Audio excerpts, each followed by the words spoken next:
ଏକ ଛୋଟ ଗାଁ ମଧ୍ୟରେ ଥିଲେ ପାଣୁ ଓ ତାଙ୍କ ସ୍ତ୍ରୀ ଲକ୍ଷ୍ମୀ। ସେମାନେ ଗରିବ ଥିଲେ। ଦିନକୁ ଦିନ କାମ କରୁଥିଲେ, ତଥାପି ତାଙ୍କ ପାଖରେ ଖାଇବାକୁ ମଧ୍ୟ ନଥିଲା। ଲୋକେ ସେମାନଙ୍କୁ କାମ କରେଇ ଦେୟ ଦେଉନଥିଲେ। ଗରିବୀ, ଅନ୍ୟାୟ ଓ ଅଭାବ ତାଙ୍କ ଦୈନିକ ସାଥୀ ହୋଇଯାଇଥିଲା।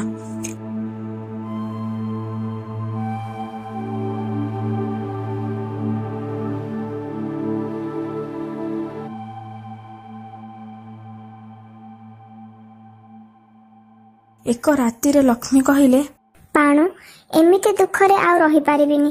ଚାଲ ତୁ ଗାଁ ଛାଡ଼ି ଯିବା। ବହୁତ ଦୁଃଖ ଦେଖିଲୁ। ପାଣୁ ହୃଦୟ ଭାବେ ସହମତ ହେଲେ। ସେମାନେ ଝୋଲା ଉଠାଇ ଜଙ୍ଗଲ ଦିଗକୁ ପଥ ଧରିଲେ।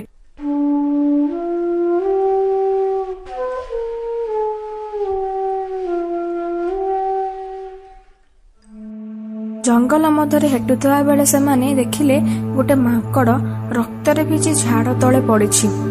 ଲକ୍ଷ୍ମୀ ଅତି ସନ୍ତାପରେ କହିଲେ, ପାଣୁ, ଏହି ବିଚରା ଜନ୍ତୁଟିକୁ ଦେଖ। ଚାଲ ଏହାକୁ ବଞ୍ଚାଇବା। ସେମାନେ ମାଙ୍କଡ଼ଟିକୁ ଉଠାଇ ପାଣି ଦେଲେ, ପତ୍ର ତଳେ ଶୋଇଲେ ଆଉ ଆରାମ ଦେଲେ। ଥୋଡ଼ି ବେଳେ ପରେ ମାଙ୍କଡ଼ଟି ସୁସ୍ଥ ହୋଇ ଉଠିଲା ଓ ହସିଲା।